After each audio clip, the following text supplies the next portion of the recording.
defense rests, let's lay it down. Gonna dig deep, wave that verdict round. The defense rests, time to analyze. With the evidence, we'll unveil the crime. Justice served in an honest fight. True crime tales till the verdict's right. Solving more than just trivial quests, where sentences rule at the defense rests.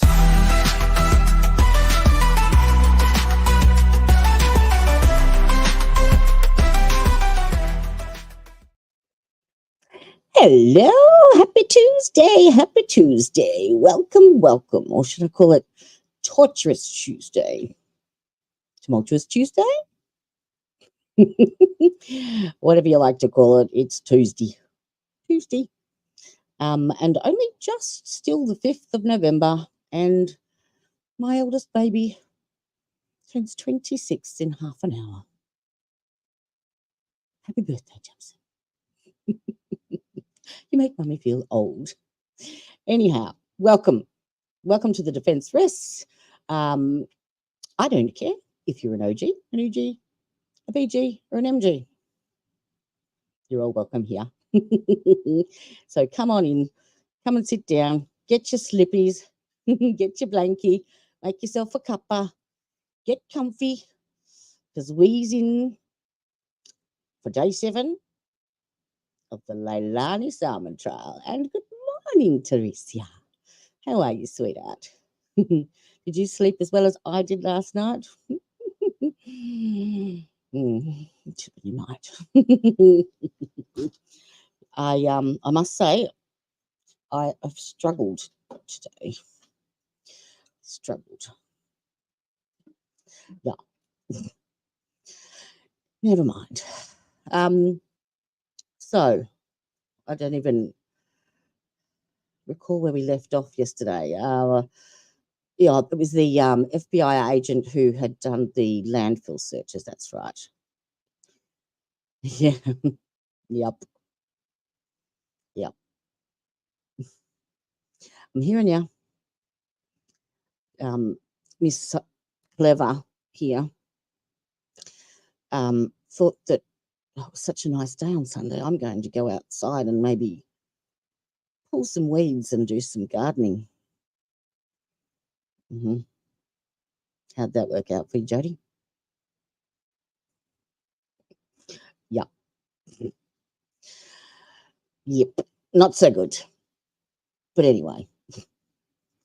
Yes, so we left off with that idiot defense attorney questioning the FBI agent who was in charge of the searches at the landfill that found Quinton's remains, or her and her search team. So we left off there. So today we have waste management people. I'm tipping they're people that work at the landfill to testify as to how the search went. And then we have Marion Lemons. Now, I'm pretty sure she was on day 1 or 2. She was one of the main investigators that we've had on. And then we get to Craig Weston, who's the drug dealer. And we finish up with Sophia Zerke, who is UDHF's trial hottie. And he is aware that she will be on today. So he may make an appearance. We shall see. Yes. Did you watch it? Not what I expected at all. I don't think she deserved that. I think perhaps the way that the judge instructed the jury when they came out with their question, a couple of hours into deliberations. Well, it was this morning for me, so it would have been yesterday for you. It was the way he delivered it. It was supposed to be the Allen charge, and the way he said it, he implied that they actually didn't have an option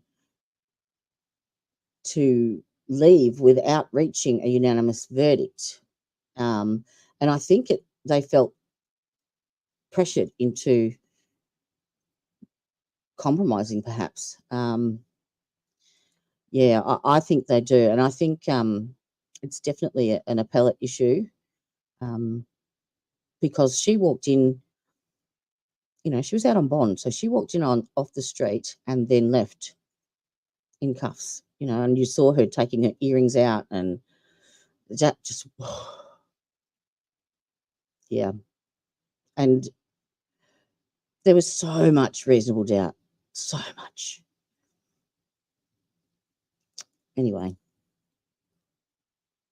I don't know, but it certainly wasn't the outcome that I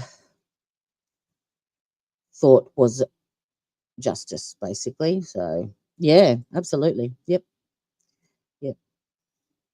So we'll be going over that in depth on Saturday anyway. So I'm still binge watching the trial. So I'm halfway through. All right. So let's get into it, shall we? I'll see how long I last today. I haven't had a good pain day, so I will do my darndest and get through as much as we can. And if I have to quit early, then so be it. I'll have to quit early. Oh.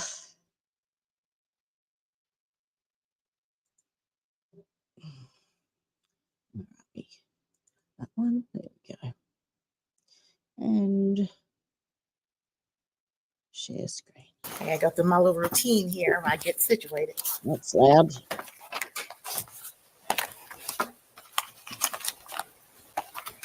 I guess one thing that we can 52-03364. Good morning to you all. Good morning, Judge. Nothing, Your Honor. Thank you. Bring the jury. Come on. Come on. Any news media? No, Your Honor. Okay. All right. And with That that, judge is then, we viewer are blocking going me, to for sure. begin.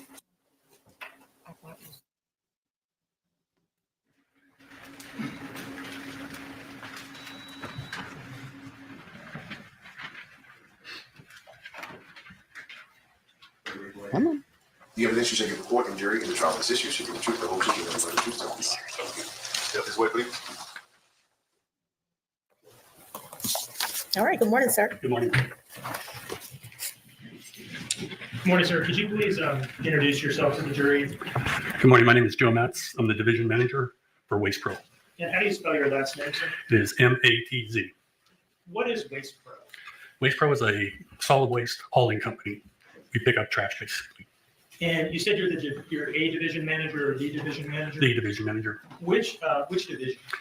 My division is located in South Carolina, but we oversee parts of Georgia, I'm sorry, go ahead. specifically Savannah and the surrounding areas. And so where do you work on a day-to-day basis? Where's your office? It's in Hardyville, South Carolina.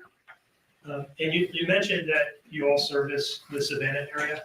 Yes, sir. Tell me how that works. What is involved in being a solid waste hauling company, I think you said? Yeah, so obviously we have trash trucks that go out into the community on a daily basis from a residential aspect, from a commercial aspect, and then from a construction aspect. So we collect garbage at different, for example, residential homes, commercial businesses, and then construction sites. What kind of different trucks do you all run? So we have rear loaders, which are residential trucks where men are on the back of the truck. We have trucks called ASLs, which they're automated side loaders, which the arm comes out and picks up the trash. Then we have commercial trucks that basically go behind 7-Elevens. They pick up the bin, dump the bin, put the bin back down and go away. And then we have trucks that service construction sites. They're long boxes that we pick up and take to the landfill. Now, I'd like to draw your attention to the days following October 5th, 2022. At some point, you were contacted by Randall Noble of the Chatham County Police Department. Yes, sir. Prior to being contacted by him, had you heard anything of the disappearance of Quinton Simon? No, sir. Okay, so Randall Noble was the first you heard of this. Yes, sir. And did he ask you whether you could identify which Waste Pro truck had serviced the dumpsters at Azalea Mobile Home Plaza in Savannah on the morning of October 5th, 2022? Yes, he did. And were you able to tell him that information? Yes, sir. How did you do that? So every day, the drivers are assigned route sheets. And so we go into our database, look up Azalea Mobile Home Park, for example. It will tell us what driver, what route he is on that day. And did Detective Noble also ask you whether you could tell him where that truck had gone after servicing the dumpsters at Azalea Mobile Home Plaza? Yes, sir. And were you able to tell him that? Yes, sir. How were you able to tell him that? Our trucks are equipped with GPS system. So basically, any stop that they go to, we have what's called these little breadcrumbs from the GPS. So breadcrumb will, once we identify the truck, it will show us where the truck is at a specific time and then where it goes throughout the whole day. Now, if you can do this from memory, I'll ask you. If not, we can just get right into the documents. Do you remember what truck it was that had serviced those dumpsters that morning? Yes, sir. What truck was it? It was 3909. And who was the driver of that truck? The driver is Tawan Lee. Chuan Lee, Yes. TWAN. Yes, sir. What type of truck was it that serviced those dumpsters? It's a commercial truck. By which you mean, you described the various types earlier. What do you mean by that exactly? So the commercial trucks, again, they're the ones that pick up the smaller containers. The truck will dump it. At that time, once the truck services the equipment, the container gets put back in place. The driver will then compact the load, smashing its contents, and then moving forward to the next stop, or in this particular case, the landfill. When you were describing how this particular truck works, you sort of extended your arms out in front of you. Are you referring to the front loading type that slides arms into the slots on the side of the dumpster and lifts it up and back? That is correct. Okay. And you mentioned a compactor in the truck. Can you describe that? Yeah, so all trash trucks have compactors in them, whether residential or commercial. The reason for the compaction is obviously that from a productivity standpoint, we want to pick up as many stops as we can. So the trucks are operated through hydraulics. And once the trash is in the body of the truck, the compactor is pushed, and then it pushes back and just condenses the load so that we're able to maximize the load. Can you tell us anything about how powerful the compactor might have been in truck 3909? I understand you're a division manager, not an engineer, but I wonder if you know. Well, the compaction ratio, quite honestly, I couldn't give you 120 pounds per square, foot or whatever per pressure, but it will smash everything in the unit, including wood, glass, whatever's in there will be smashed. Okay. You've talked about being able to tell Detective Noble that it was truck 3909. It was driven by Chuan Lee, and being able to tell him where that truck then went after servicing those dumpsters on the morning of October 5th at Azalea. I don't know whether I've asked you this. Where did that truck go after that? It went to the landfill. Which landfill would that be? Superior landfill. Is that the one off Little Neck Road? It is the one off Little Neck Road. Okay. And what did it do there? Perhaps it's obvious, but I'll ask you. Yeah. So when the trucks arrive at the landfill, they're scaled going in for the weight. And then as they go up to the landfill, they'll go up to the face of the landfill. They're directed to dump their load in a particular spot. Once that truck is empty, it will go back down. It's weighed out. We receive a ticket for the time and also how many tons were on that particular load. Okay. And they get that by, I guess, subtracting the known weight of the truck from the weight of the truck and then enter it in all the trash or something? Correct. Were you able to provide Detective Noble with any documentation of these things that you've been talking about, the route sheet and GPS printouts that were? Yes, sir. Do you see in front of you a document marked as States Exhibit 65? Yes, sir. They'll go up to the face of the landfill. They're directed to dump their load in a particular spot. Once that truck is empty, it will go back down. It's weighed out. We receive a ticket for the time. Correct. Yes, sir. Do you see in front of you a document marked as States Exhibit 65? Yes, sir. Do you recognize that document? Yes, sir. Can you tell us what it is? So this is his daily route sheet that he fills out prior to the start of the day and then at the end of the day.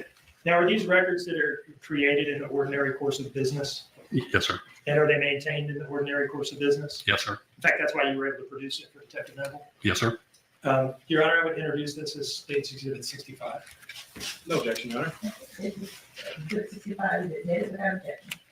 Now, do you see in front of you a document marked as State's Exhibit 66? Yes, sir. Do you recognize that? Yes, sir. And what is it? So that's our GPS tracking system with the breadcrumbs on it. Is that also a document that's created and maintained in the ordinary course of business? Yes, sir. Your Honor, I would introduce this as State's Exhibit 66. No objection, Your Honor. And may I publish these exhibits, Your Honor? Yes.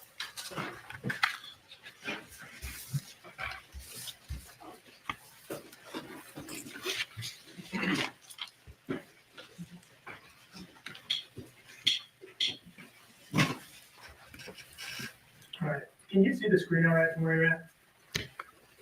Pretty much. There's right. Oh. I don't know whether that was better for you. I can see that. Do you mind, if you prefer to stay seated, let me know, but would you mind just stepping down and kind of walking us through these different entries on here and what they mean? Sure. So again, this says that this is Route 405, indicating that that's Taiwan Lee's Wednesday route. Worker is Taiwan Lee here, role as the driver. Punching time is 1:33 a.m. in the morning. You start really early. You also note what time you left the yard. It's 1:45. Is WP yard there? What does WPYD mean? Waste Pro Yard. All right, is that just like where the trucks sit when they're not being It's used? the facility, yes. Okay. And then this is what time he arrives back at the facility. And then this is his punch out time. Okay.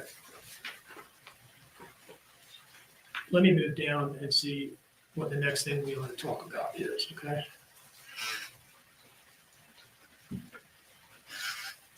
In this box here, these first two entries here where it says destination, so does that refer to Superior Landfill? It does. Can you walk us through these two lines here? Yeah. So again, it just pretty Well, much tells what vehicle it is for the day. that's riveting, What isn't kind it? of truck it is. The destination, obviously, Superior Landfill. If we were to go to any other landfill, it would be marked as such. The Executive date, obviously, decision. material is commercial, not residential, like I spoke before. These are just the weights of the truck, the tonnage that was on the truck. And then these are arrival times. Oh, But whoops. you said that you believe that the 7/6 date was input because there was some change to the route. Right? Correct. And do you know what that change was? Well, what I'm assuming is that, so No, I mean, what I'm asking is if you particularly know. Do you know if there was a change or not, or are you just speculating? I would be speculating. And it's the same thing here. That whenever you're relying on these records from your computer at your office, okay, I'm going to assume you weren't riding with Mr. Lee that day, correct? That's correct. So all you can do is rely on these records, correct? Yes, sir. So if there's any discrepancy or any issue or anything that's not correct in them, then you would be relying on faulty information, correct? Yes, sir. That's all the questions I got. Thank you. I don't think we wanted to go through Anything further from this witness? the records, did we? Yes. Truck picked the rubbish up. Yes. Truck dumped the rubbish. Somebody wants you to Is know it the why time? the route sheets get changed. I mean, Mr. Hilliard got you to say that you would be speculating, but how long have you been in solid waste removal? Since 19 BC, Mhm. 1976. Why does a route sheet get changed? Typically, a route sheet may change. The route sheet doesn't change. What changes would be what we have an exception list. So, for example, if a stop would come on or come off, it would just be notated in the front of the route sheet. Okay. In any case, this route sheet is the one that was printed out. and Morning, used by hand. Drive. Yes, sir. Hello, darling. How are you? You're in training today. No worries. I'm struggling today. I'm in a bit of pain, so I'm going to do my best to stay here as long as I can. So, but it's lovely to see you. You already voted. Voted. I didn't put a poll up, did I? Oh, have you got voting over there? Okay. I think I feel as exhausted as you must be doing two jobs. You poor bugger. It's lovely to see you, though.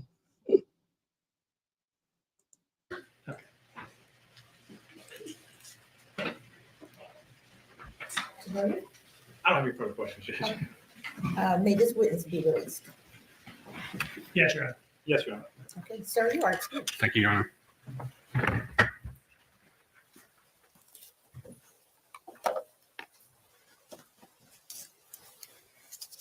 All right, the state may call its next witness. Did you see, Bri? Did you see we have memberships and super stickers and super chats and stuff now because someone got monetized.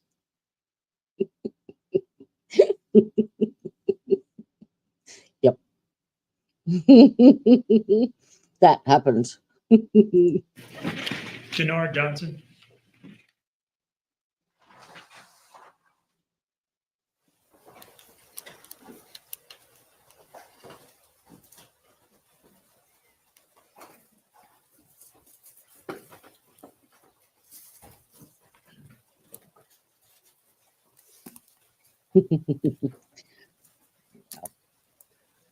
Those were the territory, darling.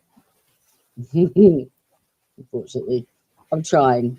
Just don't think my lack of enthusiasm is not in any way, shape, or form because of you. It's me. The evidence I'm you submit trying. before the jury in the trial of this issue should be the truth, the whole truth, and nothing but the truth, so help you God. Step this way, please. All right, good morning. Wow, where's Barry Beret today? Oh, right. That wasn't a hint. Morty, could you please introduce yourself to the jury, sir? That's not what I was intending. Thank you. You jag. It was nice, though. It was nice to click over and just go, oh. And I think that's probably one of the reasons I worked so hard leading up to it. And now that it happened, I've sort of crashed and burned, if that makes sense. Yeah, but I'll be right.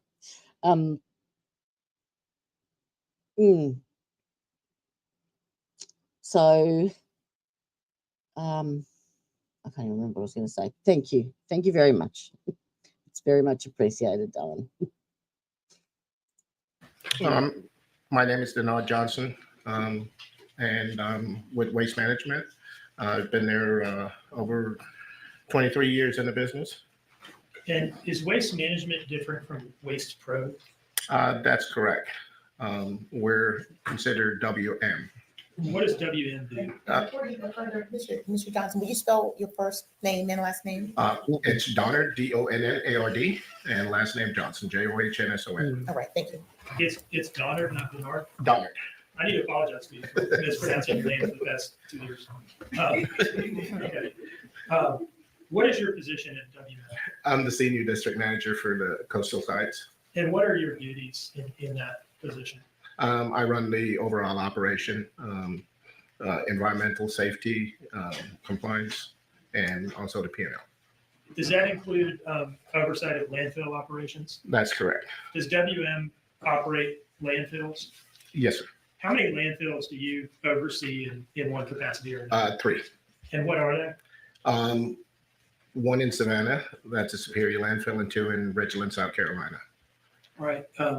You mentioned that you've been with Waste Management for a long, long time, or did you mean in the waste management field there? So I worked for Waste Management in the early 2000s, and I departed 3 years and then went back to work for. Can you describe the positions you've held? Maybe sugar is what I You've worked need. your way up in this industry over the years? I started out as a heavy equipment operator. Then I worked my way up the rank as a site supervisor, operation manager, and district manager, and then a senior district manager. And that's the position that you're in today, right? Yes, sir. Were you involved in the operation of the Waste Management Superior landfill in Chatham County in November of 2022? Yes, sir. Now, do you remember meeting with me in my office maybe a month or 2 ago? Yes, sir. Do you remember me asking you for just kind of the basics of how landfills work? Yes, sir. Because I didn't really know anything about landfills. And do you remember referring me to a YouTube video produced by the company you work for, Waste Management? Yes, sir.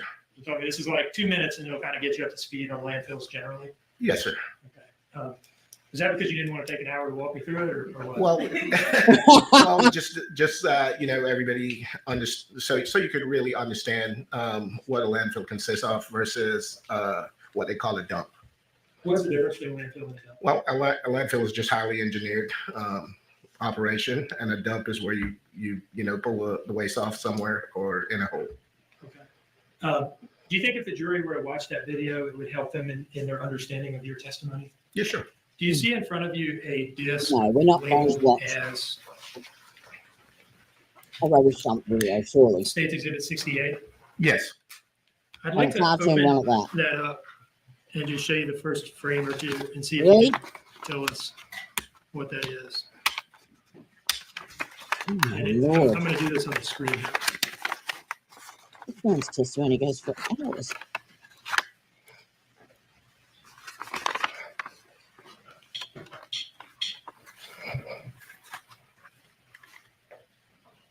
So we're going to watch a YouTube video. Those done, YouTubers. Finding a suitable site for a landfill can be. All right, I'm pausing it just 4 seconds there. Is this the video that you referred me to?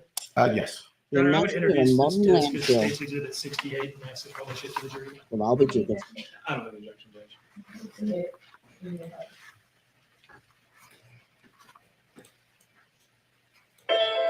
Finding a suitable site for a landfill can be complex.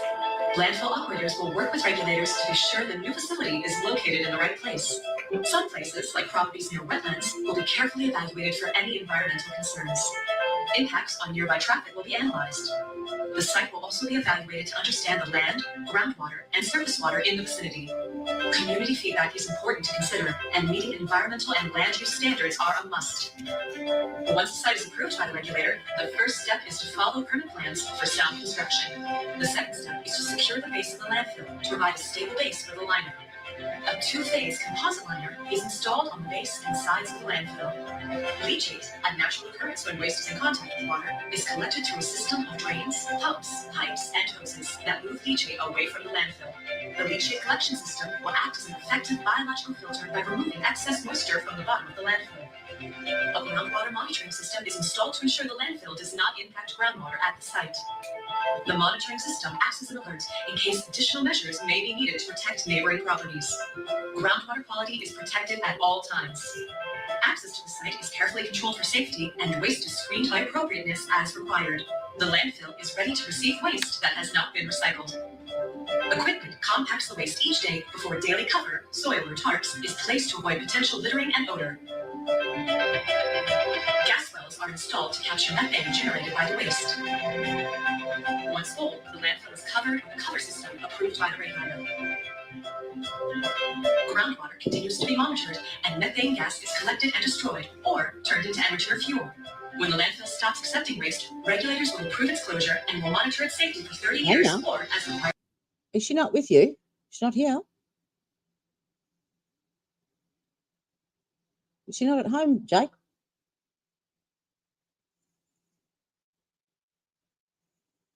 I will let you know if she turns up here, but she's certainly not here.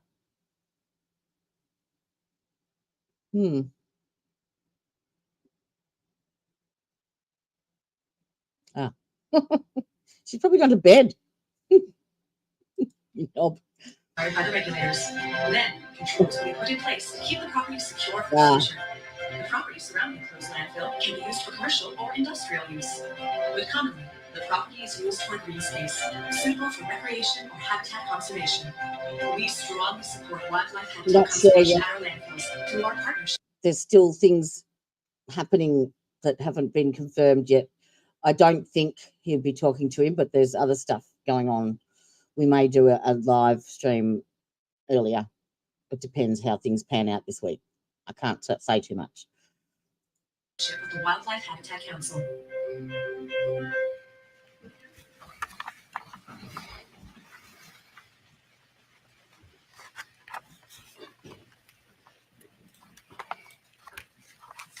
Now, with that little bit of background, let me ask you this: what happens when a solid waste removal truck, a garbage truck, shows up at the landfill with a load, and it's going to deposit that load at the landfill. Can you just walk us through it step by step?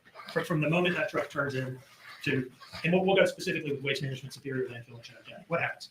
So the truck enter the landfill through the main gate, proceed to the scales, which we call the gatehouse. The truck will get weighed in.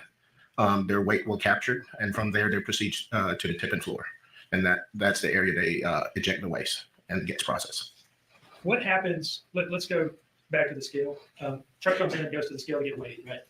And you're looking for the weight, the combined weight of the truck itself and the garbage on it, right? That's correct. Is there ever a circumstance where the truck just gets to bypass the scale initially? No. Okay. And then you said it goes to I think the tipping field, is that right? Tipping floor. Tipping floor. What is the tipping floor in some more detail? That's where the truck goes to eject the load and it gets processed. And how does the truck eject the load? Does it depend on the type of truck? Or what? Depending on the type of truck, front end loader, they have a blade in the back where they push it out from the back. And same with a residential truck, a rolled off trucks, the bed will raise and the doors open and eject the load. And you said at that point, the trash gets processed, right? That's correct. Okay. Before we get into what that means, let me ask you, what happens with the truck from that point? Where does the truck go? Once the truck ejects its load, it pulls back up out of the way and head back to the front gate. And what happens at the front gate? Certain trucks, their weight is stored in the system, so they don't have to weigh back out. They'll just exit the landfill. What if the truck's weight is not stored in the system? Then the truck will have to go back to the outbound scale and get weighed out. And how do you calculate? Well, are trucks or solid waste removal companies charged like by the load? By the ton, it gets calculated by the computer. And how does the computer calculate it? Weighted in weight and empty weight. Okay, so weight of the truck with the trash Yep. minus weight of the empty truck gives you the total tonnage. That's correct. And you charge based off that. That's correct. Okay, so the truck's going at this point, right? At the point that we're at. That's correct. Okay, let's go back to the trash at the tipping field and what it means for that trash to get processed. Can you tell us about that? What happens to the trash from there? So we have a series of bulldozers that pushes the waste to the compactor, and the compactor has cleat wheels, and that spread the waste and pulverize the waste. Is the place that the trash is pushed by the bulldozers, does it have any particular name that you refer to? Landfill cell. Okay. Tell me about landfill cells. It's a general area that we put the waste in layers. And do you use the same cell all the time? Or not? Until it's up to the approved height. And then what happens at that point? Then it's closed out. What does it mean to close out a cell? Well, no more waste can be deposited in that area because it's at the approved elevation. What do you do to close it out? We apply dirt, 2 feet of dirt over that area and vegetate it. What does it mean to vegetate? Plant grass. Technical terms. I'm going to keep hitting you with what does it mean? Plant grass. Okay, at that point, you're done with that cell? Done with that area. That's correct. About how big is a typical landfill cell? Maybe it varies. It varies. It could be. Good morning. How are you? What are we? Corrupt to God. Welcome. This dude is a landfill manager. Yes. And this is the toddler. Yes, it is. Yes. So we're up to day 7, and they're talking about pretty much what happens when they pick up the dumpsters and take them to the landfill. It's riveting, this one. Sorry. You are. Oh, thank you.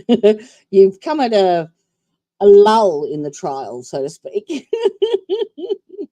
But thank you. You're very, very welcome. 10 acres, 12 acres, or 13 acres. Okay. Now, how long? I just watched a YouTube video.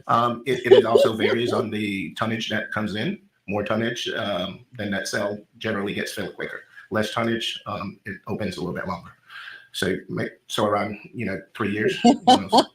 And is the landfill big enough that you allow for multiple cells and you can kind of move around it and use the place over the course of years? That's correct. Okay. You mentioned the bulldozer pushing the trash into the landfill cell and it being compacted by, I think you said a compactor with cleated wheels. Yes. So we use Caterpillar 836 compactors. What is the importance of compaction in a landfill? Why bother? Why not just Density, fit more in a small space. We sell airspace. Not really sure We why have they're to compact and get good density so we can fit more in that area. Did you say something about there being regulations about how high you can That's correct. trash in a cell? Okay. So is it fair to say that the tighter you can get that stuff compacted, the longer you can use that cell under the governing regulations? That's correct. These compactors that you described, do you see in front of you a document marked as States Exhibit 69? Yes. What is that? That's a waste compactor. Is it the type that you were describing? That's Yes. correct. Is it fairly Hey, and gamer, accurately yes. depict that machine? Yes, And does it accurately capture the weight of that machine? that's correct. Your Honor, I would introduce this as States Exhibit 69. Objection, Your Honor. We normally have a theme to trials generally. There's always a backdoor reference, there's always a Walmart reference, and now we've just had 269 references, so we might add a third to the list. Thank you very much. It's very much appreciated. Maybe you and Pug can sort out my Discord and make it something half decent, because this brain don't work there. No, is that another channel or is that an app? If you like trials and true crime and all that sort of stuff, then you'll enjoy this one here. It's illegal. Oh, awesome. I might go and check it out. Yep, we do a little bit of that as well. We do a bit of everything.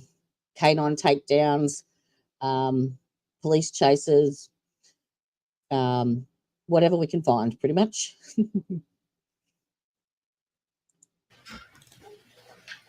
Audit the audit.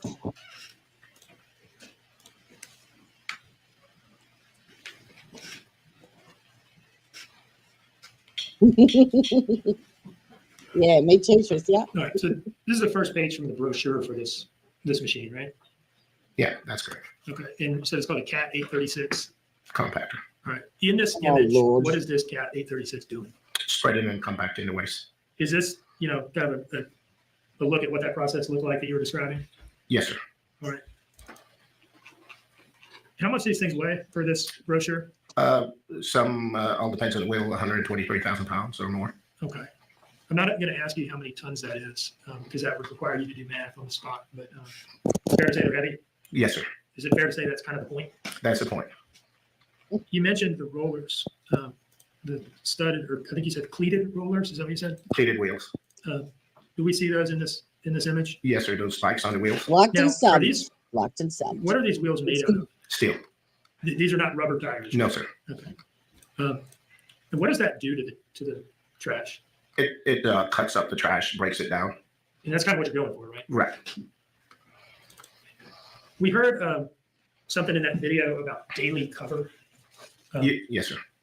Can you tell us about daily cover? What does that mean? So daily cover is soil that we have to apply to the waste after our shift is completed At the end of the day? at the end of the day. Why do you do this? Because we're regulated to do that because it helps with odor and wind blowing debris.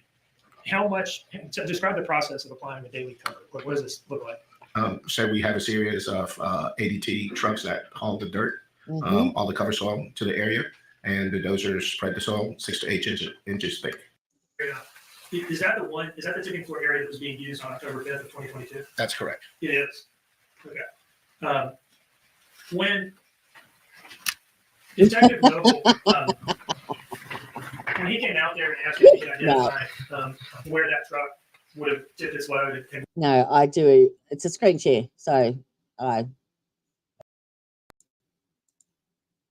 as I need. And I disappeared.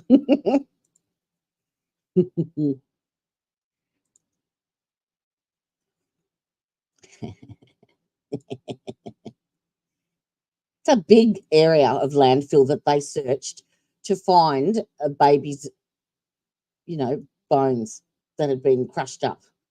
So how they tracked that to a certain area and then managed to find what they found is mind-blowing. But it's still a landfill, and there's only so much information that you can get. Yes, they used tractors. Yes, they put dirt over it. Yes, they found the remains there. Let's move on. L.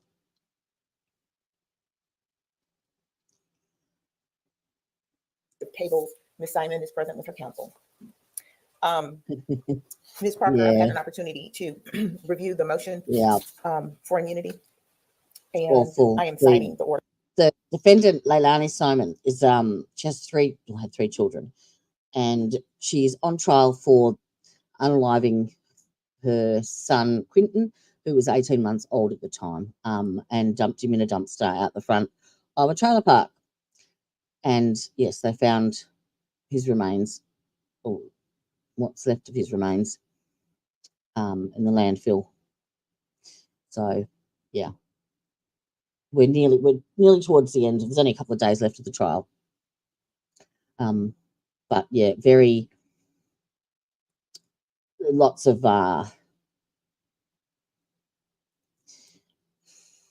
mental health issues and drug abuse, pretty much. Order granting use Not and the derivative nicest of immunity. I'm people. going to hand it down to the clerk. Those documents down to the clerk, so they may be filed in. Um, And of course, that is regarding the always been interested in the law. Should have, well, everyone in my family said that I should have been a solicitor or an attorney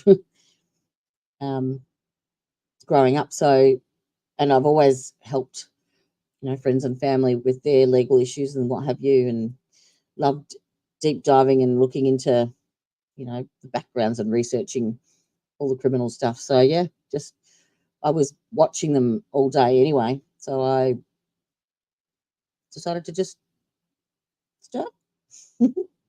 So yeah, now I get to pick them and watch them with you guys. witness, Craig Weston. Oh, this is a drug dealer, Signed and filed. Yes. but I don't think they're All right. doing audio and So video. before we bring the jury out, let's talk about how we're going to proceed at this point. The state has made a motion to not broadcast or have recorded certain testimony. Mr. Dean, if you'll state the state's position on that. So we're objecting to any recording, audio or video, and broadcasting of the testimony of Craig Weston and of Why? Tim Weston should he testify. We're objecting under OCGA 15.1, which sets forth the Why does he get special multifactorial privileges? Because he's a drug dealer. test for granting or denying media requests.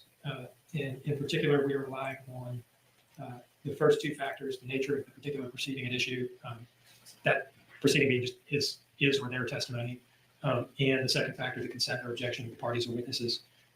He has objected to us, and so we're relaying that to the court.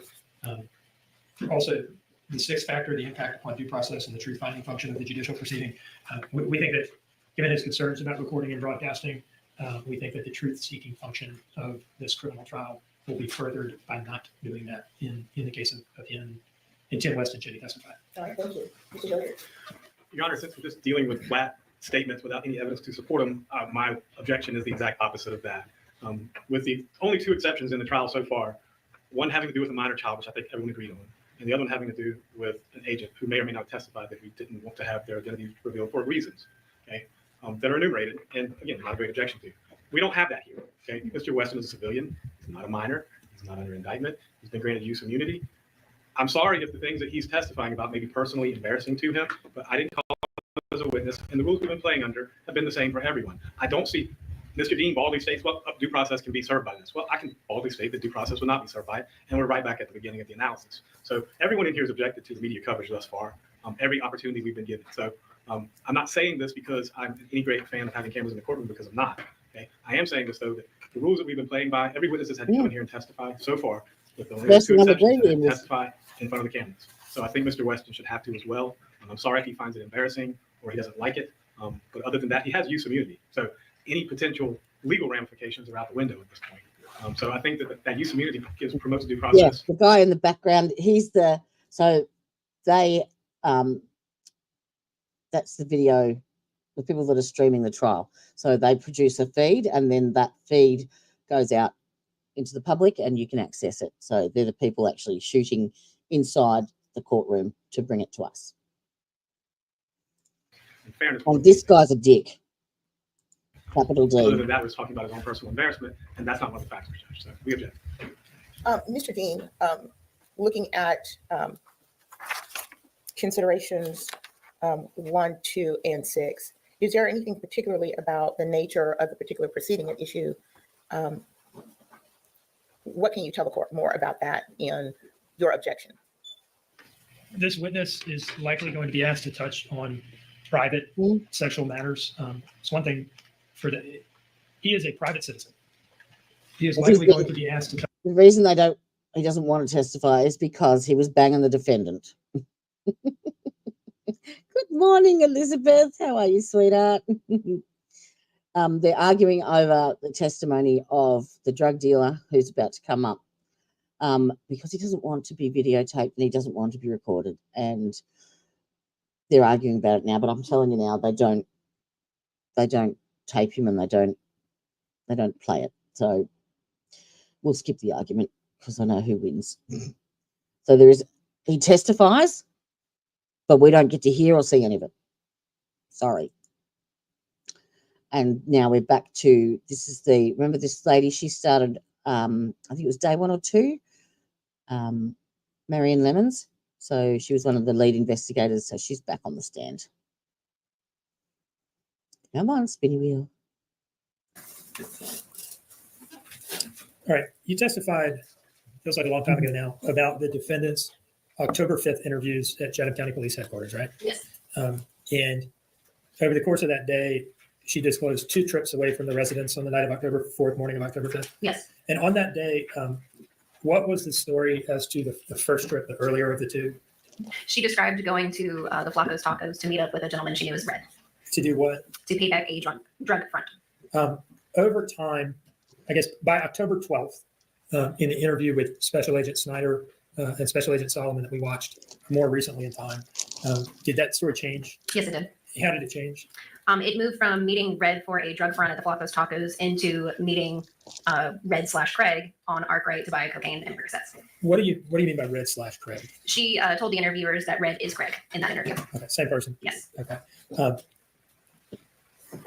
As early as October 5th, you had thumbed through her phone, right? Yes. And on that day, did you at some point, Whoops, sorry. see messages in her phone between her and a contact saved as Craig? Correct. When do you remember first seeing those messages? I believe I mentioned them on October 5th to her. Okay. And did you ask her a question about Craig that day? I did. No. What was the question that you asked her? I think I asked her Is, specifically who is Craig. Did you ask her whether there was anything going? What did she say to that, if you remember? I believe she referred to him as an older white male that was not Red. And it was on the 12th that she said, actually, Craig and Red are the same person. Yes. And it's an African-American gentleman, right? Yes. Okay. On the 5th, you had seen messages between her and a contact saved as Craig, right? Day Yes. 1. And did you ask her whether there was anything sexual going on between the 2 of them? Yes, I did. And what did she say about that? I believe I'll in get that it specific interview, I don't fully remember what she said. Okay. At some point in the investigation, did she deny that, though? Yes, she did. Okay. You later received a copy of her cell phone extraction, correct? Yes. And did you select and export from that cell phone extraction all of her communications with the contact saved as Craig? Yes. Do you see in front of you States Exhibit 91? Yes, I do. Can you tell us what that is? So this is an extraction report of all communications and anything that has to do with the user she has saved as Craig. Your Honor, it says in States Exhibit 91. Me either. It's admitted. Now, does this exhibit show when she first saved Craig as a contact? Yes, it does. And what was that date? On September 16th in 2022. You would think that I would be able to gift one of my subscribers, a specific subscriber, a membership. But I can't. Okay, so that would have been how long before Quinton's disappearance? Like a little less than 3 weeks, maybe? Correct. Okay. And moving forward from that, is there a series of text message exchanges between the 2 of them leading up to October 4th? Yes, text messages and phone calls. Okay. And does this document include all of them? Yes, it does. Before we get into, reading individual ones Nope, and chuck describing your when they were channel sent up. and received and so forth, let me just ask you, can you kind of summarize what these communications show as far as what was going on with the two of them, between the two of them during, say, Generally, if someone gifts memberships on YouTube, it generally goes to the people in the chat first, and then just randomly to other subscribers. But Elizabeth was in the chat yesterday, and when Tanya gifted the membership, she didn't get one, and it was people that weren't in the chat. So I don't know. I've tried looking up everywhere, and I can't even find how to buy one myself. It's ridiculous. Yeah, that's why I asked you to check, because I couldn't understand why it didn't go to you, because you were in chat. I'll keep working on it. late September, early October? So pretty much That's great. from when Leilani saved Craig into her phone, it appears that they began a sexual relationship and were scheduling meetups to meet and have sexual intercourse And where was it that they appear to be meeting? at his place of residence And where is that? off of Arkwright. Okay. On Arkwright Road, Yes, off of Highway 204? yes, Okay. And I think you testified earlier that you identified Craig as Craig Weston of Arkwright Road. yes. Okay. Let me draw your attention to a few of these and have you talk us through them, okay? Okay. Can you go to line 7? Yes. So this thing is like, we've had Yeah, some of before we these get through style this, Maddie, escorts. This is a table style, right? Correct, yes. It's just a different way of pushing text messages out of the cell right extraction. Yes. Okay. Line 7. Can you walk us through this message, including like the date and time and who sent it to whom and what it says? So again, these are only from Craig and Leilani. So this one's from Craig saying WRY, which is commonly known as Where Are You, on September 25th at 2:24 a.m. All right. So middle of the night. Yeah. All right. Line 8. Can you just kind of walk through these from that one through line 16? So the previous message was at 2:24 a.m. The next one is from Leilani at 2:25. It says, I'm home on Buckhalter. At 2:25 from Craig, hello. 2:26 a.m. from Leilani, I can come back out there. At 2:38 a.m. from Leilani, on the way. And then at 2:46 a.m., Leilani sends a video message. This is a thumbnail of the video that she sent, and it appears to be of a trailer from inside of a vehicle. Now, you've been to Arkwright Road I have, and you've seen the structures out there. yes. Does this appear to show that she was present there at that time?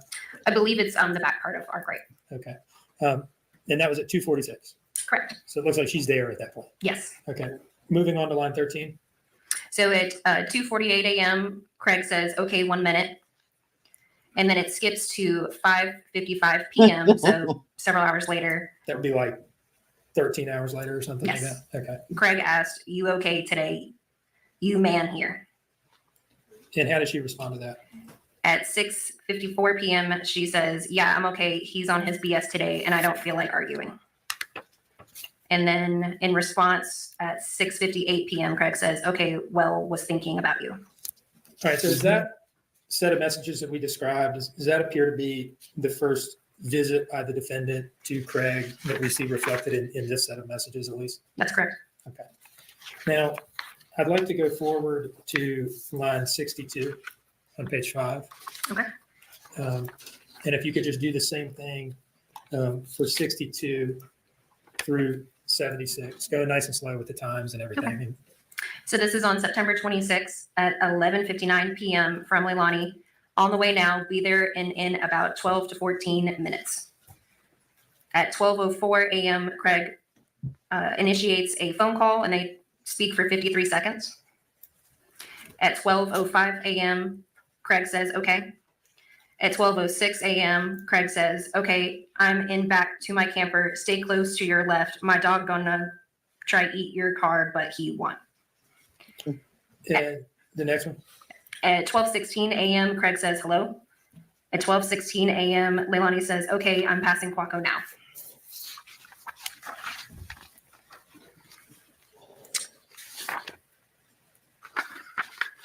At 12:17 a.m., Leilani initiates a phone call for 19 seconds with Craig. And then at 12:21 a.m., Craig says, door open. Then skipping to 1:22 a.m., the previous was at 12:21. Leilani says, I'm home. I loved those hugs. I'm home. I love those hugs. Yep. All right. That So was a quick based on thing. when she said she was passing Quaco Road on the way there, and when she says, I'm home, I love those hugs, roughly how long does it appear that she spent at Craig's place that night? Under an hour. Roughly 45 minutes. Moving on to line 41. When is this message sent in relation Yes. to the Yes, last it one we is. just read? Yep. So the last one was at 1:22, where she said, I was actually, I was discussing that with him tonight. So yeah, we're going to work on it. I'm home. I left those hugs. The following message is from Craig at 1:26 a.m. And it says, okay, not more than I did. I was about to grab that kitty one time. What did she say to that? In response at 1:26, she said, LMFAO, you most definitely could have, exclamation point. Yeah, go on, say it. And then What does at that one, stand for? Do you think people generally know what LMFAO means? I slapped my fucking ass off. Yes. No. All right. 73. What's that? What does that one say? 73 is at 1:29 a.m. from Craig. Shit, I sure wanted to, like I see how it looked, FR. Try that one again. Sorry. Read it slowly. And before No. that, what date No, are it's we all on? random. 9:27. The gifted ones. They're all Early random. morning hours of September 27th. Okay. Go ahead. With 73. Yep. 73 at 1:29 a.m.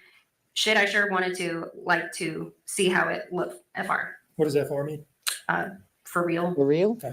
How does the defendant respond to that in line 74? So 74 at 1:36 a.m. is a response from Leilani sending a video message to Craig of herself masturbating. Oh, 75 is at 1:38. So after the video message, Craig says, damn, you just made me hard as fuck. Thank you. And 76. 76 is at 1:39 a.m. from Leilani. Well, shit, I'm glad I didn't. Moving on to 117. And this will be the last I one. was I'll ask you to banging on the read, okay? counter. Was me. If you could take us through 117 through 131. Stop at 131, okay? So it's on October 1st at 12:24 a.m. is the first message from Leilani. Dealing with Danny flipping his shit. As soon as I can leave here, I'll let you know. Craig responds at 12:34 a.m. K. And she's the one bitching And then at at him 1:14 a.m. that from he Craig. was cheating. If you can't come out, it's okay. At 1:15 a.m. from Leilani. I'm about to head that way. Just probably can only stay for a couple hours though. Is that okay? Then at 1:22 a.m., Leilani says, heading to the car now. At 1:22 a.m., Leilani says, be there in about 20. At 1:25 a.m., Craig says, well, you want to park at rideshare. What is rideshare? It's pretty much just like an empty parking lot about a quarter mile from our crate. It's commonly known in that area as the rideshare. Okay, go ahead. At 1:26 a.m., Leilani says, yeah, I will. At 1:56 a.m., Leilani says, just pulled into the rideshare. At 2 a.m., they have a 2-second conversation over the phone. At 2 a.m., Craig No says, worries, sweetheart. 2 min, Thank you for joining us. 2 minutes. See you next time. And then at Have a 2:01, good one. Leilani says, okay. All right, so per those messages, it looks like by shortly after 2 a.m. they would have been together then. Yes. Okay. And the next message, 129. So that one is at 3:23 a.m. The previous was at 2:01. Craig's, Almost like an hour and a half has passed or so. yes, Okay. more than an hour. That was good as fuck. I'll take that anytime. FRI, no, I made you come for a long time. That was from Craig to the defendant. Yes. All right, the next message. That one's at 3:56 a.m. from Leilani. I would be down to do that again at any time. 131. At 3:56 a.m., Leilani says, and yes, you did for a good ass min. And then the following message is at 11:59 p.m. So how much time has passed at this point? Well over 12 hours. Okay, so this is like the next night. Yes. Okay. What is the date now? It is 10:01.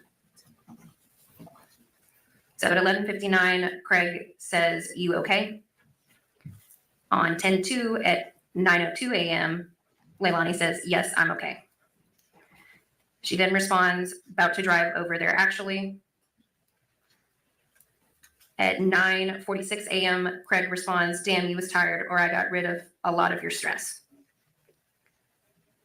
At 9:46, Craig says, LOL.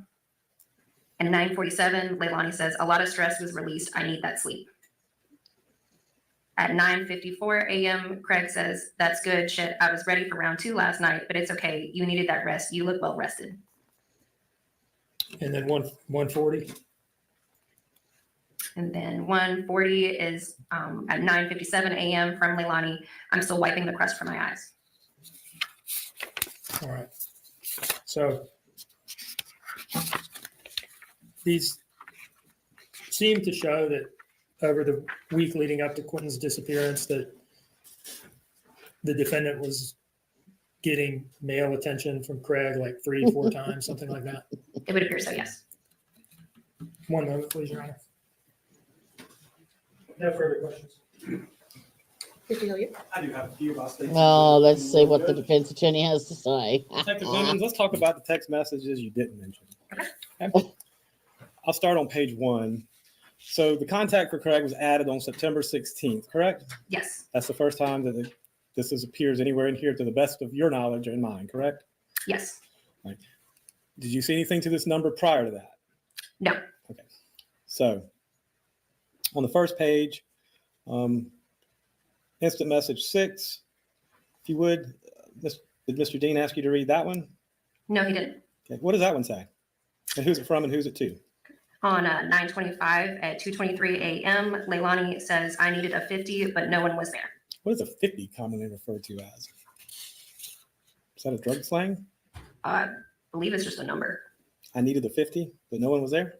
I don't know what she was intending there. I mean, I can assume it's drug lingo, but what exactly it is, I don't know. Okay. Well, you seem to know what WRY meant. Oh my Correct. God. And you're currently stationed at CMT, correct? I am. Okay. So using your experience and your knowledge as an agent over at the counter narcotics team, when someone says they need a 50, what are they commonly referring to? Graham? Asked and answered.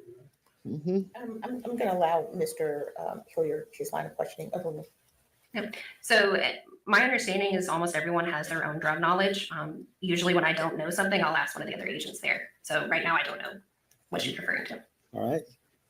So let's move on then. Look at let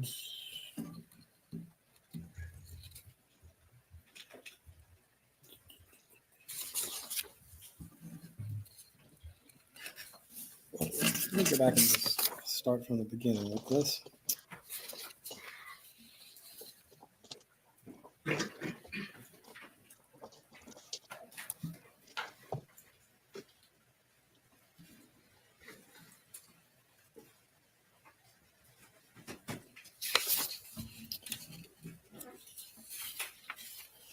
On page 3, line 26,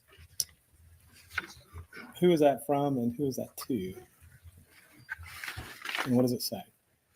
It is from Craig to Leilani, and it says, I'm going to be your first black guy, not that it matters. And that was on September 26th. Yes. And at that point in time, that seems to imply at least that they had not done anything, correct? Yes. Okay. So. Mm-hmm. What does it matter what date she started banging him? Does that prove that she didn't do anything? 42. Quinton? September 26th. Who's that from and who's that to and what time is that? You said 42? Mm-hmm. Okay. That one's from Leilani. Y'all got perks or anything like that? What do you think was meant by perks? Percocet. And number 43, what was the reply? From Craig, no, I'll check around. Okay. And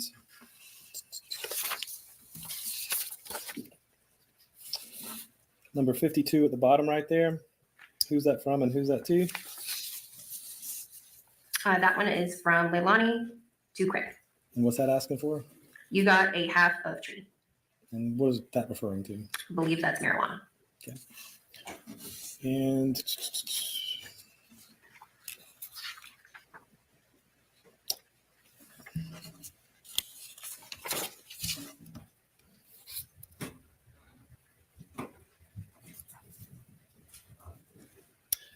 the instant message that y'all are referring to was, I believe Mr. Dean asked you about.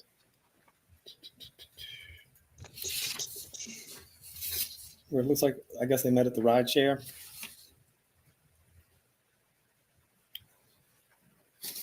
What day was that again? Mm-hmm.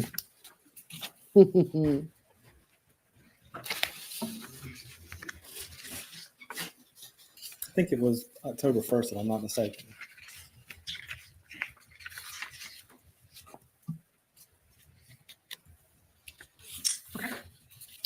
And does that seem to be when there was some sort of activity between the two of them? Yes.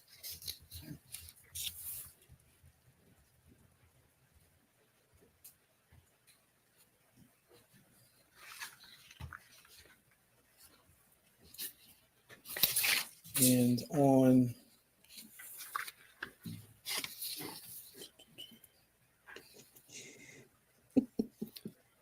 I think it's the last page, but I'm not mistaken. All right, here we go. Looks like number 143 at the top of the last page. Who is that from and who is that to?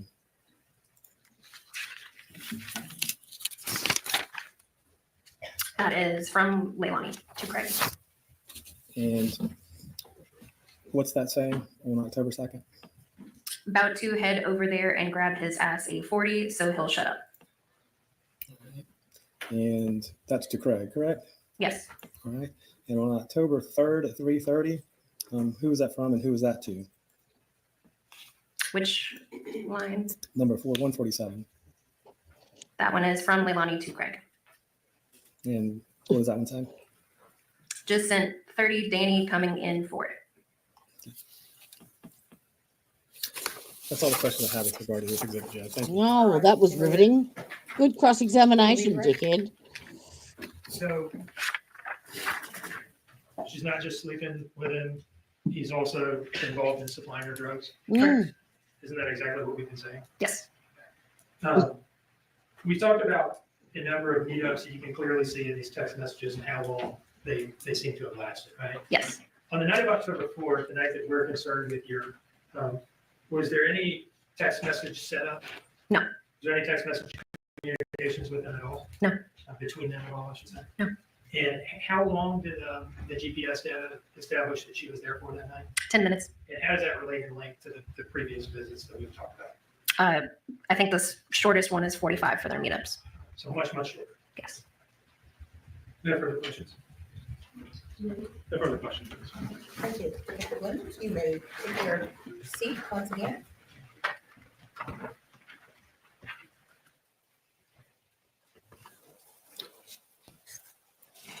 The state may call its next witness. Your Honor, the state calls Craig Weston. Okay, and at this point, this is where video stops. Oh, Lord. Okay.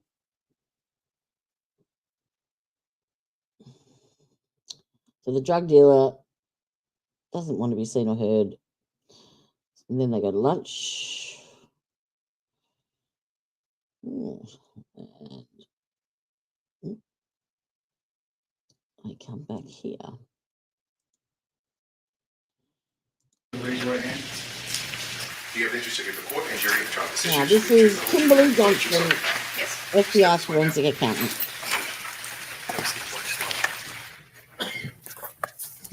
Good afternoon. Mr. Dean. Good afternoon. Could you please introduce yourself to the jury?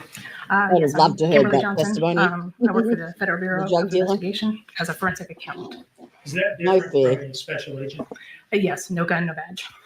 What does a forensic accountant do? What do you do day to day? I'm tasked with using financial information as it relates to criminal investigation. Can you tell me a little bit more about that? Mostly bank records, titles, tax records, whatever may come in, invoices from a company, just trying to put the picture together from the money side of the investigation.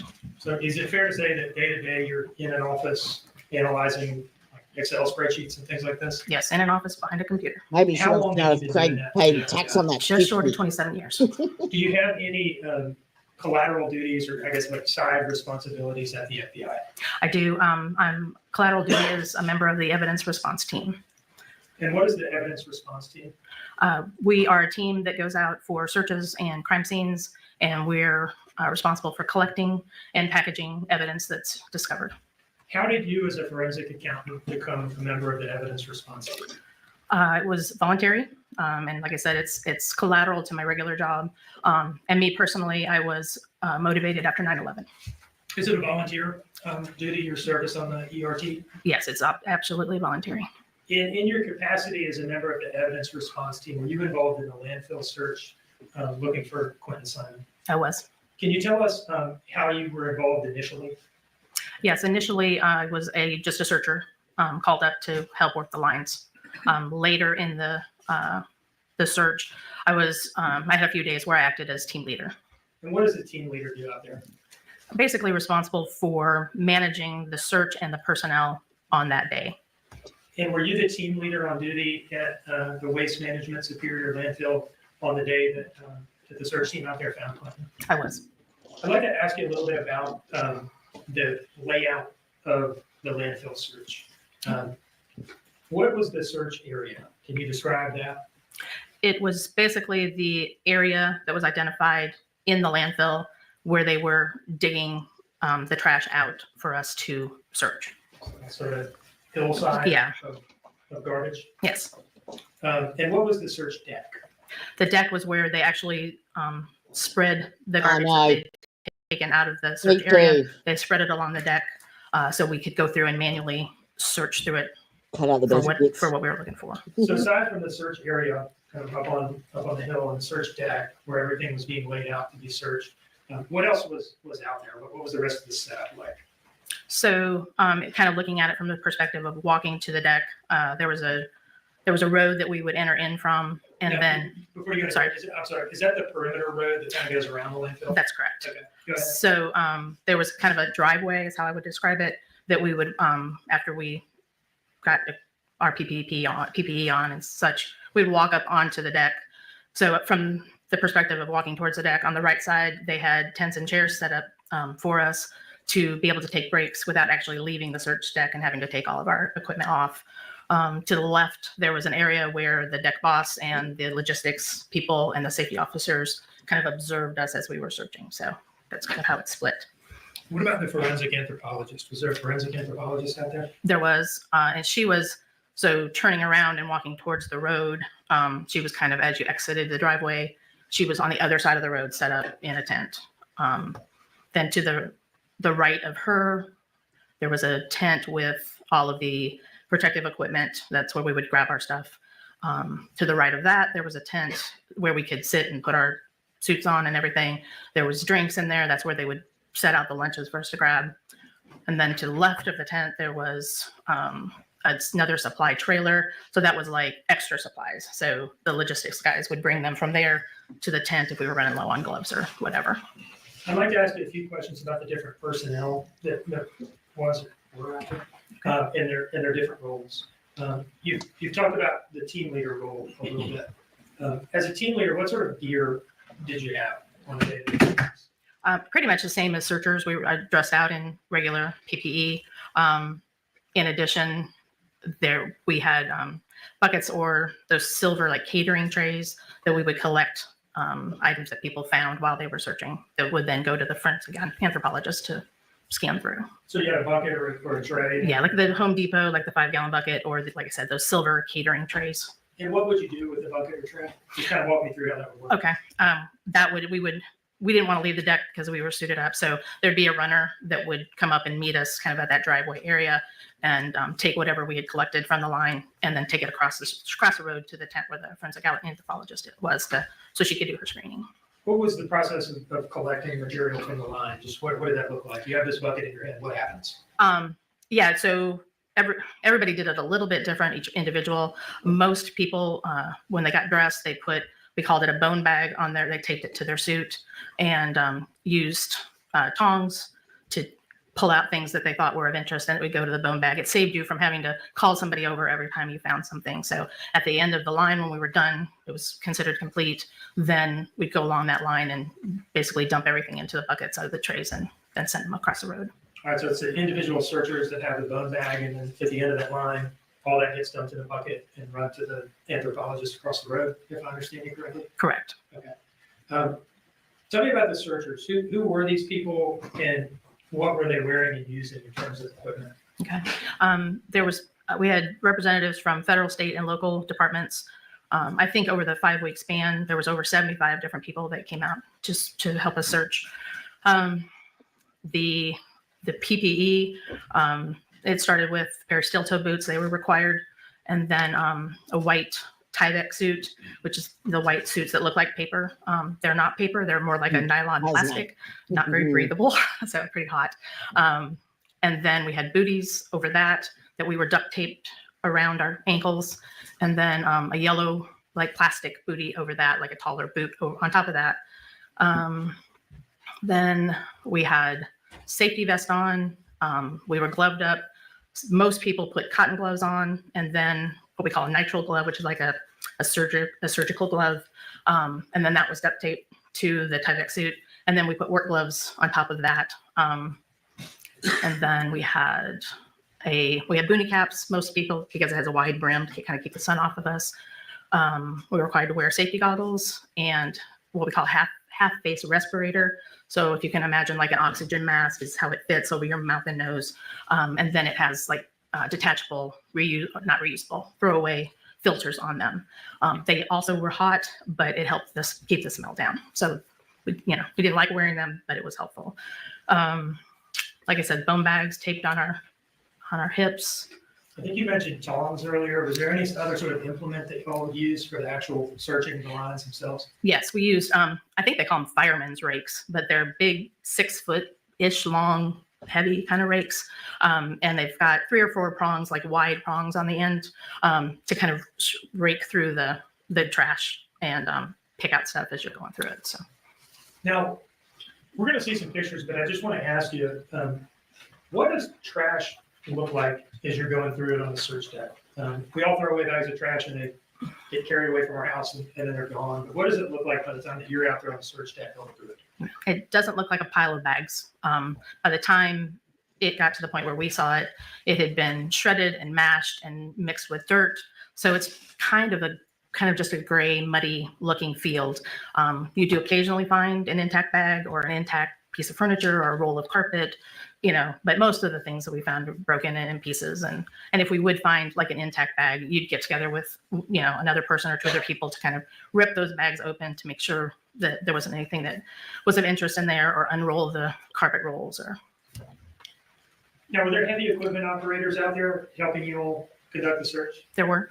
Can you tell me what kind of gear they were using and what they were doing with it?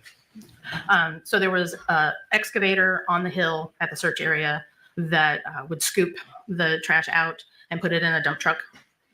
And then once the dump truck was full, they would drive it up down to the deck and then kind of bounce along and kind of dump the trash out in kind of a line. And then there was a smaller excavator that came along and kind of spread it so it wasn't quite so deep, spread it thin. So it was a little bit easier to get through because it's pretty heavy. And once the excavator had come and sort of spread it out on the deck, what do you call that? I called it a line. I don't know if people might have called it different things, but I just referred to it as a line. Okay. Other personnel, you mentioned the forensic anthropologist at this point. I think this person has come up. Who was this person? Not necessarily the name, but where they came from and how they got there. Yeah, thanks. I'm not good with names. She was, my understanding, contracted from Georgia Southern University, and she would come out to provide that expertise. And she would normally bring 1 or 2 of her students with her to help her with the task. And what was the purpose she was serving out there? What was her function? She was a subject matter expert on the bones and things that we may find. In our roles, I'm no expert at the difference between what this bone looks like and what this bone looks like. So we picked up the bones, and then she let us know, if they were of any importance or not. So Okay. So it's like a screening roll. a screening This roll for sure. might be of human origin. This definitely isn't, that kind of thing. Correct. Now, just to be clear, this is a different person in a different role from the forensic anthropologist at the lab. Oh, yes. Yes. Why do you need this forensic anthropologist out there conducting this screening role? Do you find a lot of bones in the landfill? You do. Can you tell us about that? Yeah, we probably, to say hundreds of bones a day would probably not be exaggerating. If you can imagine every chicken wing place, barbecue restaurant, animals that were disposed of, there's a lot of bones. And can you describe kind of how the screening process would work from emptying the contents of the bone bags into the bucket onward? Yeah, like I said, the runner would come and get them off the deck from us, take them to the forensic anthropologist. Wasn't really involved in her actual process, but she would go through everything that we had picked up and determine if there was anything of a human nature. And if not, then it's my understanding that they were then thrown away. Now, I'd like to ask you just about kind of the workflow of the day, starting with everybody getting together to go to the landfill on a given morning. Okay. Can you tell us about that? What did a day look like? Sure. We usually started the day pretty early. Like I said, when we first got started, it was pretty hot during the day. So the earlier we could get started, the better. We would rally at Scottsdale Park. And that was where the command post was set up. And there was a building where, we could sit around and get ready for the day. About 7:30, we try to start a briefing. Usually it started with the search team leader that would just brief up from anything that had occurred the day before. If we had anybody there that was new, kind of explain what we were there for, what we were looking for. After that, usually a member of the case investigative team would brief us up on any investigative updates. And then we would hear from the logistics guys and anything we needed to know about the deck, the heavy equipment operators, anything that was going on with the search area or deck. And then the safety officers would just, again, remind us to keep our safety glasses on. Those were really hot. So a lot of times you just want to tip them up a little bit to breathe. And then to make sure everybody's staying hydrated and not falling out on the line or anything. After the brief was done, we'd load up in a couple of transport vehicles that would take us to the actual up the road and to the search area where we would dress out. We would get all our PPE on and usually try to be like on the line between 8:30 and 9 o'clock in the morning. We would search lines until about lunchtime and then take our lunch break. At the point we took our lunch break, like I said, there was that area where we could like grab something to drink without getting out of our PPE. But for lunch break, we had to be cut out. So if you can imagine somebody with a razor cutter kind of down your back, kind of cutting you out of the thing so you can throw it away. Do the lunch and then repeat after lunch, putting all the PPE back on, headed back to the line until we quit for the day.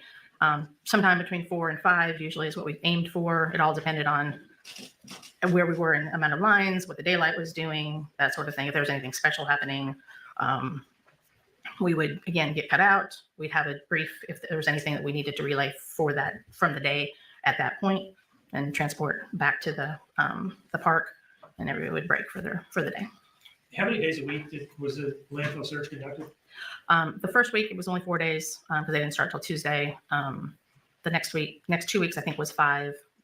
The week after that was only 3 because there was a tropical storm coming in, so I shut it down I think Wednesday of that week. And then the final 2 weeks I think, or if I'm getting my dates messed up, but the rest of them were 5-day weeks. So it was a 5-day week except for the beginning and the tropical storm week. Now, in terms of the searchers out on the deck walking the lines, was that an all volunteer duty? Absolutely. How long did it take to get into this PPE in the morning, initially, and then after lunch? You're probably 30 minutes by the time you're taped up and you help tape your buddies up. And so it is probably a 30-minute process. At some point, did a photographer with the FBI come out there and take a series of photographs to kind of memorialize the search and what it looked like? Yes. Do you see in front of you an exhibit marked as State's Exhibit 76? I do. Can you flip through this and let me know when you're ready to talk about it?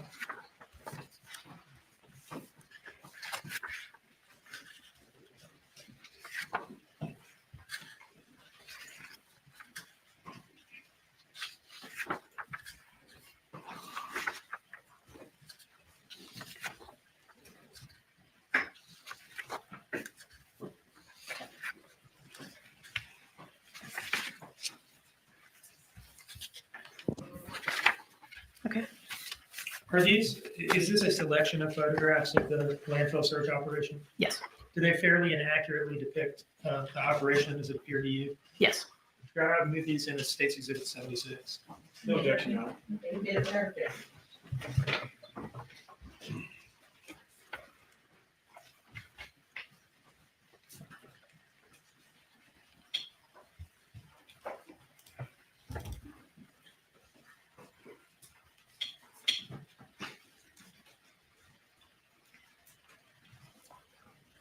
All right, this first photo here, can you describe where the photographer is standing as this picture is taken? Yeah, kind of at the base. I talked about the driveway that we walked up to get to the deck. So she's like kind of to the right of that driveway. So the deck would be the upper left. The search area would be, I'm sorry, upper right. The search area is on the left there with that excavator. And then the road, these guys here are kind of standing on the inside of the road. So this is like that perimeter road that runs along the outside of the landfill? Yes. Okay.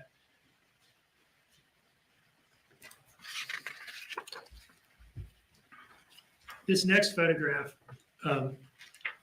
you described earlier, there's an excavator up in the search area that would scoop out trash and load it into a dump truck to be taken down to the search deck. Is that what we're seeing here, this excavator and this dump truck? Yes. And this guy working this excavator and this other fellow standing out here, were they law enforcement or did they work for the landfill? They were employees of the landfill. I believe one of the heavy equipment operators was from Chatham County Parks and Rec. And I think he just volunteered because he was knowledgeable in heavy equipment operations. So This next photograph, what are we looking at here? those are the boots. So you basically have the booties and the tie, that's the white Tyvek I was talking about. And then these yellow covers went over that. And that's what we were all duct taping with.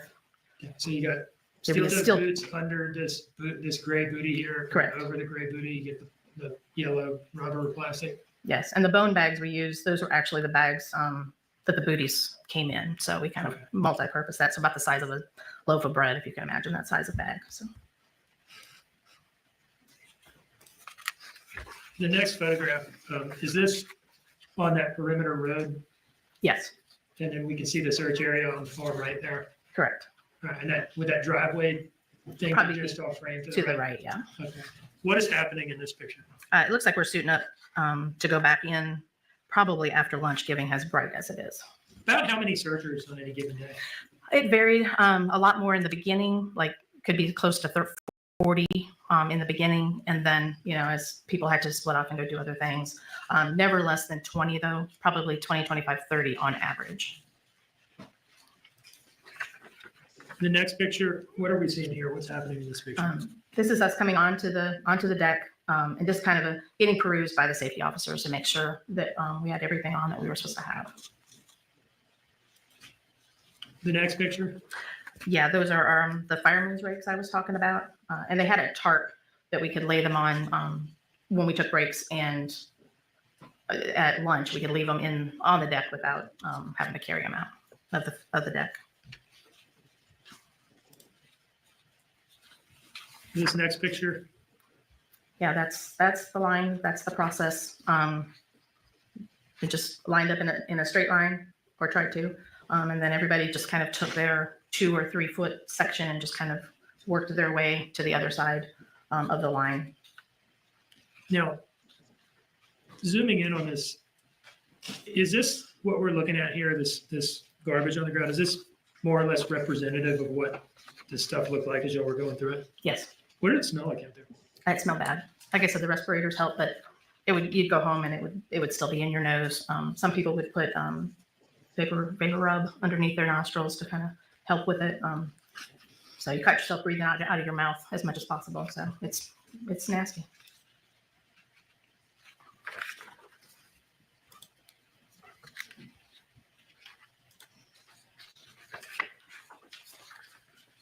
What are we seeing in this picture here? That's one of the buckets. Like I said, some people use the bone bags. Some people, we'd have buckets along the way that they could throw something into. And again, the process, it kind of varied by day. And like in this case, I don't know why, but we would start in a line and we would end up in a circle almost every single time. I'm not really sure how it happened. Tried to stay in straight and always ended up in a circle, but I guess it worked. So This searcher right here who appears to be, I don't know, tossing something into the bucket, perhaps. Do you recognize this person? I'm just saying, but from the blonde ponytail, I would think it might be Officer Zerke, but I'm not sure since we all kind of look the same in our get-ups there. So Fair enough. Do you remember Officer Zerke being out there? I do. What do you remember? Absolutely. Yes, please. She had a knack for finding bones. She almost always had the fullest bone bag at the end of a line. She just had the eye to catch everything, I felt like. So she was really good at what she did. So What about her level of commitment to this operation? well, she was one of them that was there every day. So that says something. She was never sick or had to call off or anything. Was that typical? I mean, were there people that were involved in this for a period of time and then, tapped out after some days and unvolunteered, I guess? Yeah, I don't know if it was so much unvolunteered, but this comes up in the middle of people's lives unexpectedly. So you might have a work commitment, you might have a personal commitment. But her and a few others from Chatham County PD were there every single day. Now, this next photograph with this series of trays here, who are we looking at here? Yeah, I believe that's the forensic anthropologist. Again, with the mask, it's kind of hard to tell, but and that's the catering tray I was talking about. So she would go through those. I separate things out, take a look, analyze it, screen it. That was what she was there for. And just to be clear, this is not an image of Quinton's remains. This is just like No, a that given looks day. like just a regular, but just the results of a line search. Okay. And she's about to go through those and Looks like it, yes. determine that none of them are Quinton. Yes.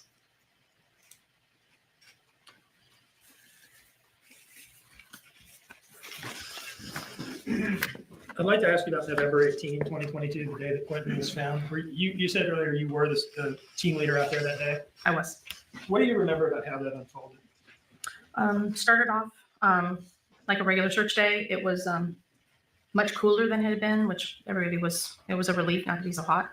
It was also the last day we were going to search before shutting down for that Thanksgiving holiday. It had been determined that we weren't going to work that week. We were going to suspend the search until after Thanksgiving. So it was kind of the last day and then everybody was going to get a break. And when did that day go from being the normal kind of tedious day like you'd been having to something different? About midday, it was before lunch.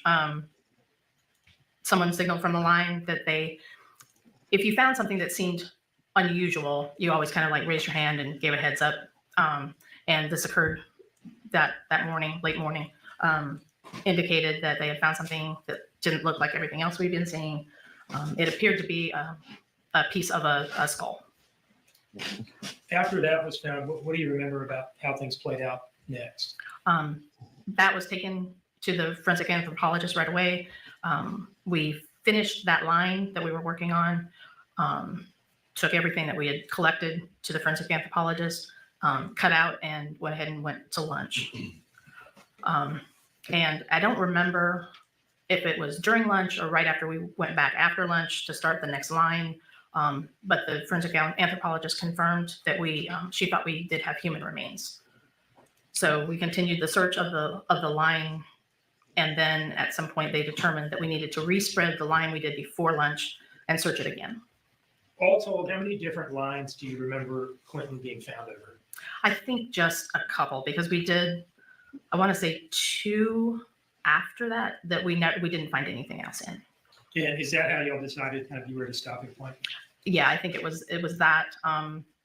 The forensic anthropologist, I think, determined that there was enough that had been collected to do, identification purposes. It was getting late. We were running out of daylight.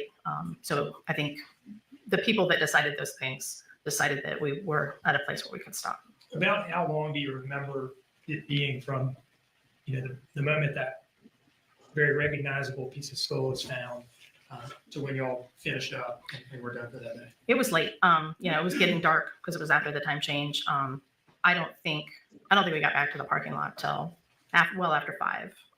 I drove home in the dark, so we were out there quite a while because there was a lot of things to do.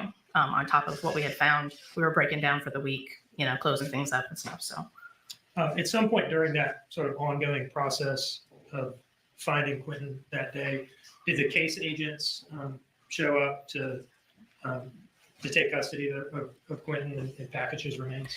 yes, I think all of the investigative agents were there by mid-afternoon at the latest.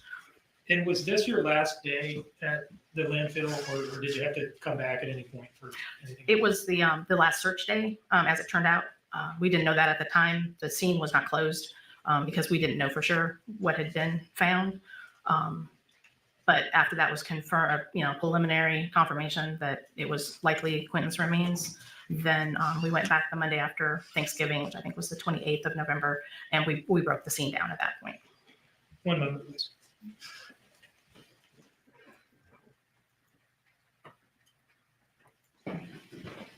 No further questions, Your Honor. All right, thank you. Mr. Hilliard? I don't have any questions for this witness, Judge. All right, may she be excused? Yes, yes. All right, thank you, ma'am.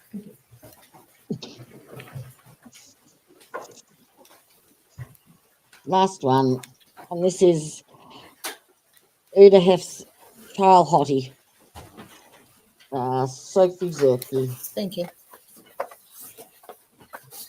All right. And so the statement call it. The evidence you should give court and jury in the trial. This issue should be the truth, the whole truth, and nothing but the truth, so help you God. Yes, sir. This way, ma'am. Thank you. All right, good afternoon. Good afternoon. Could you introduce yourself to the jury, please? My name is Sophia Zerke, That is the last name that I'm going to have to ask you to spell. Zurkee. And I take Go on.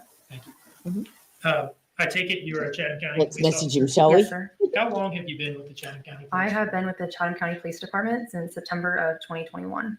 Did you work at any other police departments prior to joining the Chatham County Police Department? Yes, sir. Where was that? The Sedgwick County Sheriff's Office in Kansas. Okay. How'd you end up coming here from Kansas? I moved here being in law enforcement. It's a very stressful job. So Georgia offers a lot to do outside of work, the ocean, the beach. So it's very beautiful here. Now, you're here today because you're the first person to find a piece of Quinton, right? Yes, sir. Now, I'd like to show you slide 8 from State's Exhibit 3, which has already been admitted into evidence.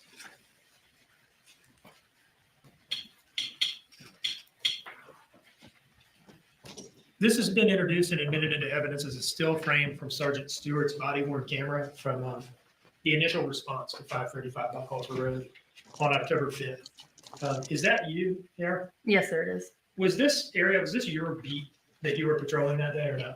It was not. I was in beat 8 that day. This is considered beat 7. And how did you end up there?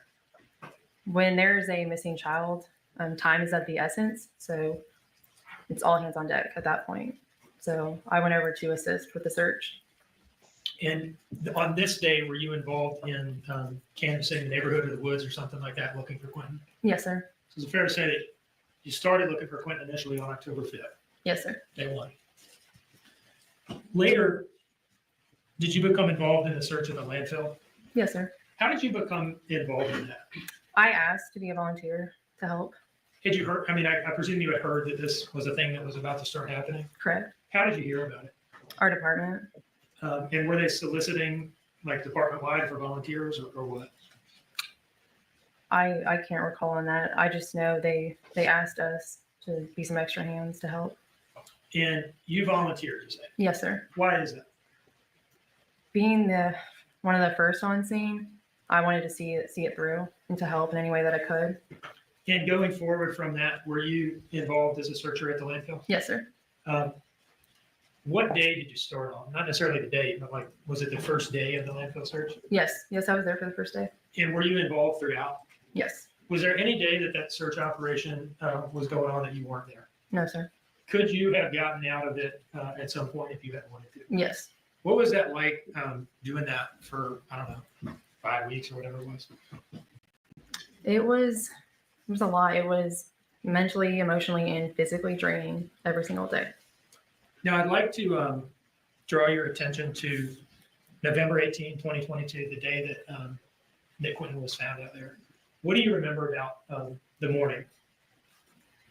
From what I can recall, it was like every other morning it started out, we have a briefing, kind of talk about how the day is going to go. We get ready when we start searching. Would you like me to kind of go through, I mean, our attire, be more specific in that aspect? Or No, we've had that with a previous Okay. witness. So I guess let me ask you this. In the morning, was it a normal day? Yes, sir. What do you remember about the point where it became not a normal day? I was just breaking through the garbage, and then I had observed a white small object could fit in the palm of my hand. It looked like bone to me. So I remember seeing my Lieutenant Foster, because they were all on the side, and contacting him, and they came over and removed it. I'd like to approach with what's been introduced into evidence as State's Exhibit 77. And 77 has been admitted. Is that correct? It has been. Okay. That was the one. Can you look through here and tell me if you recognize the object that you're describing? Yes, I do. Is that it on the first page there? Yes, sir. Can you pull this out and display it to the jury, please? Yes, this is the object that I was talking about. What do you remember happening from there? I just remember notifying my lieutenant and then coming over and collecting it. And then after that? We continue to search. And did you yourself find any more items of note? I don't recall, because really any items that we found that we thought were potentially bones, we would put in the buckets for them to collect and to get tested. So whether or not specifically I found any other items that were tested. Yeah, it's a difficult thing for you to Right. answer, right? Let me ask you this. After having been out there for weeks, going through line after line, tell me what it felt like to see that little piece of Quinton's skull and pick it up and realize what it was. It was heartbreaking. Was it rewarding also? I have no further questions, right? Aww. Poor thing. Don't you dare be a dick to her, you dick. Oh, good.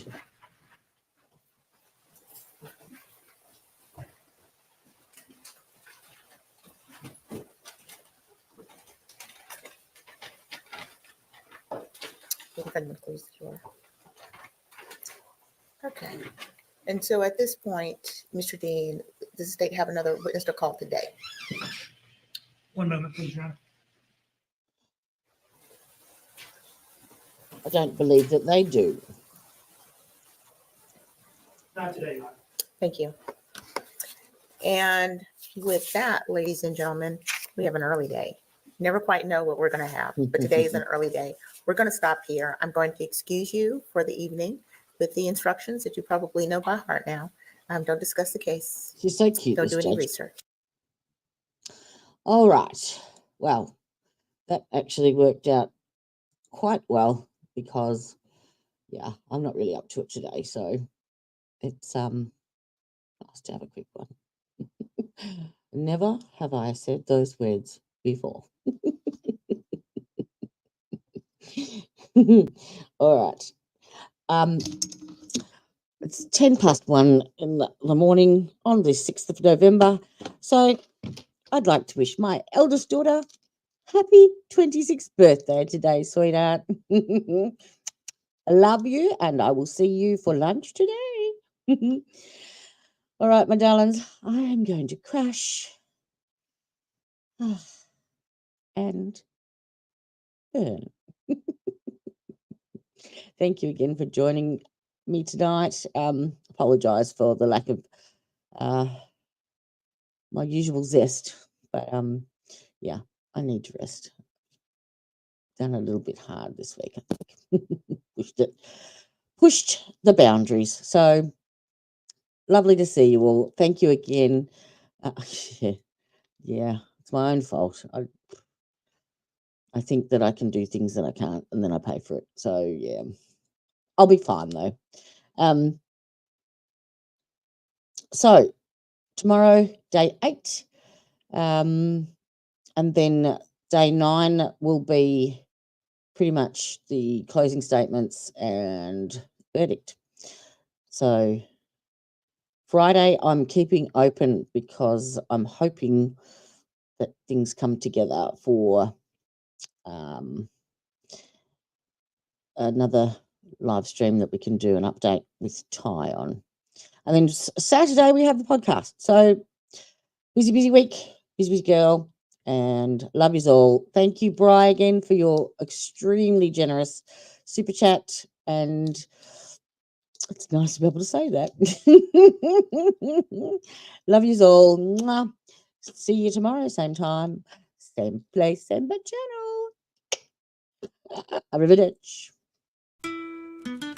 Justice served in an honest fight. True crime tales till the verdict's right. Solving more than just trivial quests, where sentences rule at the defense rests.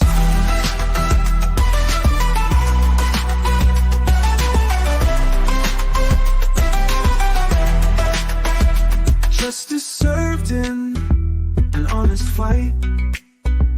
True crime tales till the verdict's right.